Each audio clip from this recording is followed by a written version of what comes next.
Takut ditiru, Samuel Zilguin sengaja sembunyikan nama lengkap anak. Alasan Samuel Zilguin masih belum mau umumkan nama lengkap anak kedua.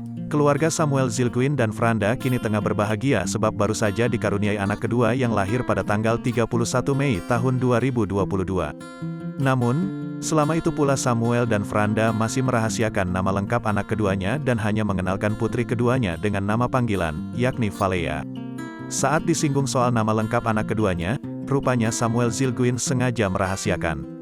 Ia pun menjelaskan, kalau ada rasa takut nama anaknya bakal ditiru orang lain. Nama lengkap masih dirahasiakan. Kenapa ya? Ya biar nggak ada yang tahulah makanya dirahasiain, ujar Samuel Zilguin dilansir dari YouTube Mob Channel, Jumat, tanggal 10 Juni tahun 2022. Ya itu juga sih, entar diikutin sama orang, tambahnya.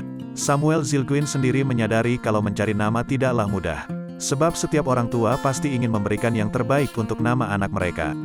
Ya susah, itu kan harus insting. Tergantung orang tuanya, kita namain anak itu dengan arti yang baik ya, bebernya. Rupanya, urusan nama anak kedua Samuel ini diserahkan seutuhnya kepada Franda sang istri. Ia meyakini jika Franda memiliki ide nama-nama indah.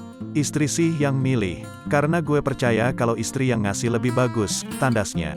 Seperti informasi, Franda melahirkan anak keduanya pada tanggal 31 Mei tahun 2022 lalu, dengan menjalani persalinan secara normal.